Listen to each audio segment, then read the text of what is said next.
Insights with Terri Ep.107, a weekly look through the eyes of predictive astrologer Terri Ep.107. Here's Terri.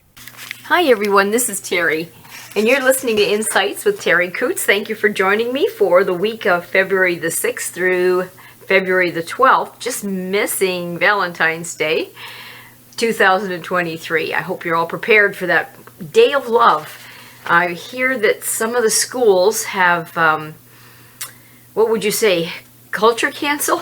Have canceled Valentine's Day because they feel that not everybody celebrates it, and some kids are going to be left out and it's not fair, and I don't know.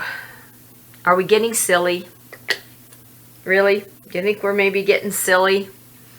I don't see the harm in having a little cutout with a cute little picture on there saying, "Would you be my friend?" I don't know.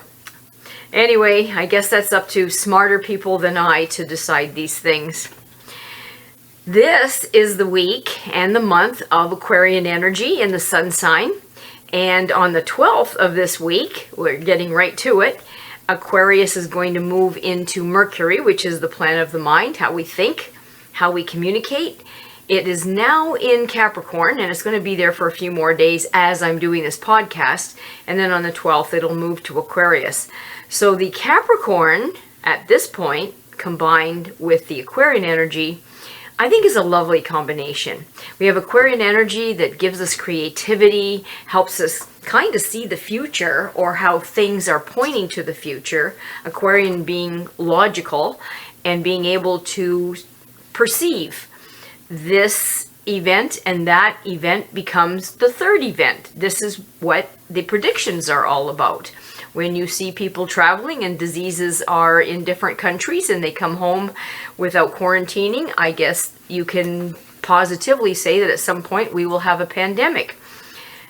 Pretty easy to look forward to that. And I don't think that we're doing anything that will stop another one in the future. So be prepared. Folks, just be prepared. That's what Aquarian energy does for us. It helps us look to see how one situation and another situation form the third situation. Now, Capricorn in this mix will help us deal with it. So Capricorn energy could maybe give us the thought, the tool, the goals, the need to have a goal, to maybe say, well, would it be a bad thing to screen people when they're coming from another country that might be a hotbed? Or is it such a bad thing to ask people to quarantine for a week or so if they go to a foreign land that doesn't do shots, and maybe we'll have polio or measles and we don't drag that back, another variant. We do it with the animals, right? We have our dogs have shots and they have to be in quarantine before they're with the rest of the pack, or our goats that we import, or the sheep, or the cows, or the horses, etc., etc. And I don't see why we think it wouldn't happen to us. So that Capricorn energy would show us the way to maybe have a safer future. And that's going to turn, as I said, into Aquarian energy on the 12th of this week.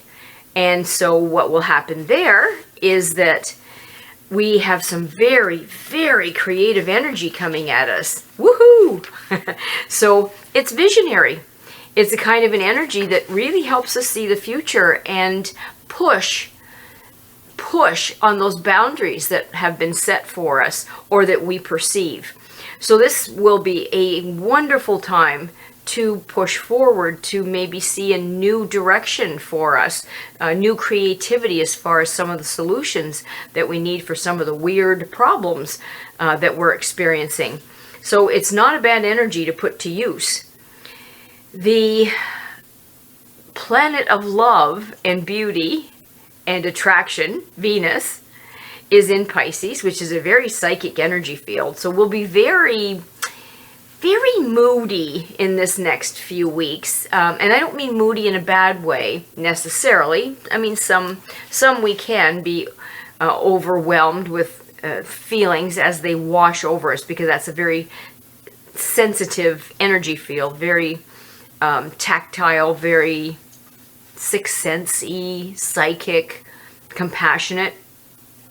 So when this occurs, it gives us the opportunity to be human, to be animal, to feel, to experience the feelings of other people, almost literally, to then take that energy and put ourselves in the shoes of other people, which, gosh, might not be such a bad thing since so many people are kind of cranky, to say the least.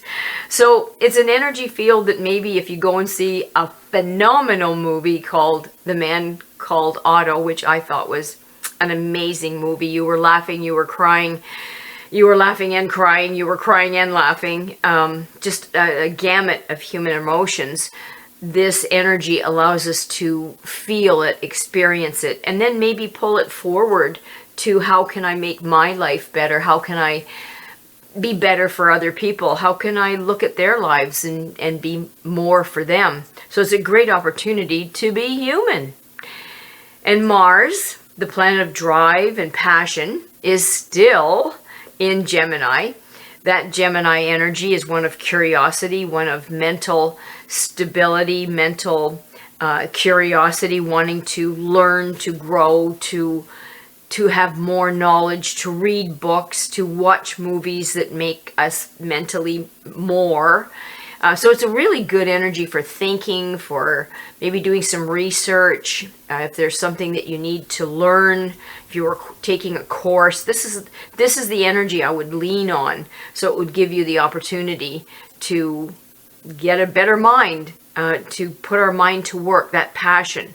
If you wanted to take a course or to learn some new knowledge or new information on a hobby, this is the energy field that you want running around for you. And the beginning of the month, the beginning of the week, we are looking at an energy field that is in the moon, maybe making our heart, our aorta, the blood pressure, our blood circulation. If you're weak or vulnerable in any of those areas, the first part of the week could bring that vulnerability to the surface. So just be a little careful. Don't be going out there. Well, it's supposed to be a really nice week, so I don't think you have to shovel rain, but there might be mud. So then towards the middle of the week, be very careful of pancreas. What you eat, the digestive tract may feel a little bit more vulnerable.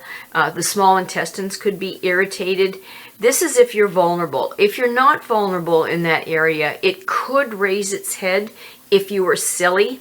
Silly meaning pancreatitis comes from eating too much fat and shocking our systems, and maybe the pancreas get overloaded, overwhelmed, and then we have a pancreatic event. This can happen in the animals too, so be very careful. Watch your animals. Some of the animals may have a bigger heart, or a lot of us may be being overweight. Some of us are overweight, and so our heart is carrying around more than it was designed to carry, and that makes that muscle work harder, so then our heart gets bigger, not necessarily in a good way, and that puts stress. And many of the pets that I see are way overweight. It isn't good for them. It's not good for us. So if your animal is struggling in that area, just be careful not to overexert, and take care of them.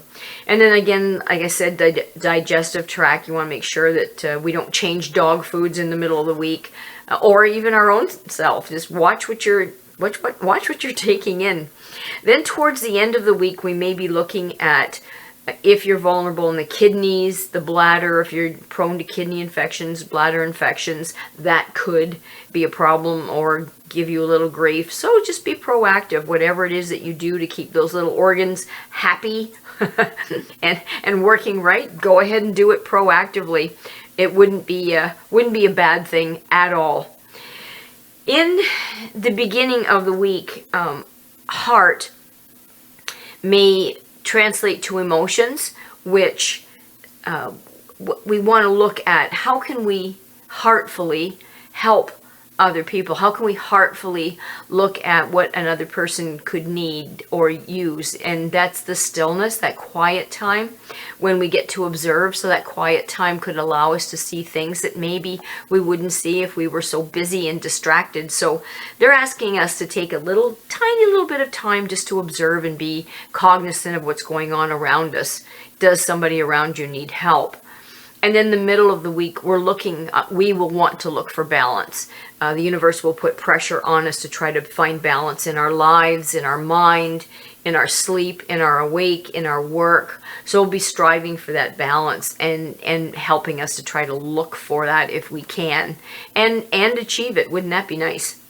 The number 5 was given to us for this week to combine with where the planets are. Number 5 normally, there's a need for movement, a need for change, maybe even travel, or just a little adventure. Just maybe call us aunties as a little adventure, or some of the breweries, or some place that you haven't gone to that would be fun.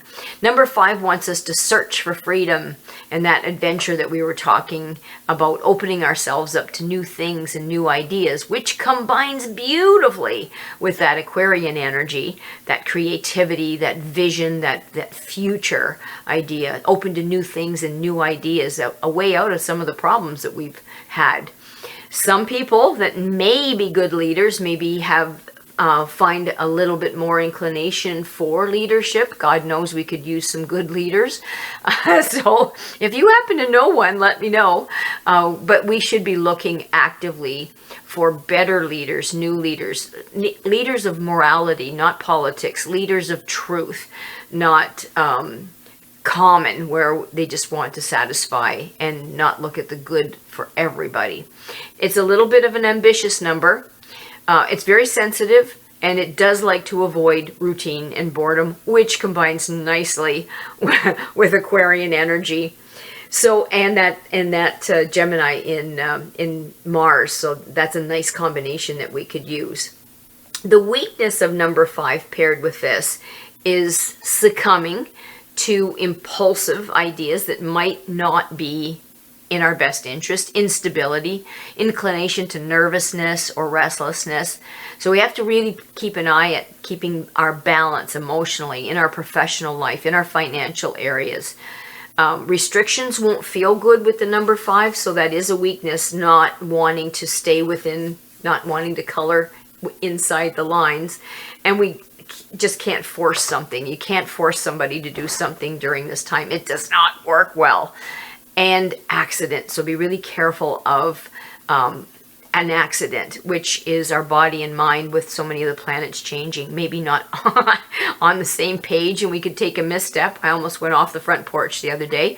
But because I hang on to the railing, all I did was a little tiny pirouette. It was when it was warming up and freezing, and that thin coating of ice on the freshly shoveled porch could have sent me flying. But I knew it was an accident time, so I was holding on, thankfully, and didn't have to visit the ER. So we have got some really good energy here combining with itself that we get to use it. I wanted to bring something to your attention. People have been, in this creativity with the Aquarian energy, just want to present a new idea to you. Everybody's complaining about food prices and, you know, how the price, and they're going after Loblaws and the big corporations. But I just want you to think about something, if you can. There's some opportunities in hardship to be aware of things that we wouldn't be aware of, and to maybe make some changes that we might be able to make some changes in. One of the things is they're now looking again at allowing people to have a few chickens in their backyard. No roosters, because I guess roosters are too noisy. But you know, if everybody that wanted some chickens and were good to the chickens and took care of them and kept them healthy and not smelly or anything like that, they could be having their own eggs. Now I have, let me see, I have 7 chickens, and that does myself. It does as many as, I have 15 dogs, so my dogs get a number of eggs in their dog food. It supplies my sister. It supplies most of my son's needs, and the odd gift that I can give to people. That's 7 chickens. Now my chickens go scratching around and they eat the insects, so they keep the ticks down to a dull roar in the summertime. Really get after the mosquitoes. I can't believe the difference in mosquitoes at my place and when I go to LaSalle. Ants, I was overrun with ants, and when the chickens get working and the ducks get working, woohoo, the ants start to disappear. So they're amazing at getting flies and controlling that type of insect thing without the chemicals involved. And the ducks go through my garden. They don't hurt any of my plants, but they do take all the aphids and those tomato worms, and they're busy little kids. So, it might not be a thing that we should just throw away, that idea of maybe having a few chickens around some of the urban places to help us with insect management and maybe take the pressure off of some of the places that supply us with food that we could maybe supply ourselves. The other thing is that gentleman, farmer, that had to dump 30,000 liters of milk because he was over quota. That's something I would really like you to look into. I'm not saying quotas aren't good. I'm saying that at this point in time, with weather and the difficulties that we're having with food, dumping 30,000 liters of milk just doesn't seem smart to me. I'm sure somebody could have used it, but they're not allowed to. And this was perfectly good milk. This happens in tomatoes because there's a quota. This happens in soybeans. It's so sad. We are not smart lately when it comes to some of the stuff that the restrictions on the farmers are having. And I really would like some people to educate themselves a little bit so that they could be aware of the issues that really need to be addressed. I'm sure that you aren't going to pore over the farmer magazines weekly like I do, because I am one of the farmers. But it just doesn't make sense to me, folks, when the farmers out here are selling beef live for about 86 to $1.03 a pound, depending on the day. Can I repeat that to you? 86 cents to $1.03 or so a pound.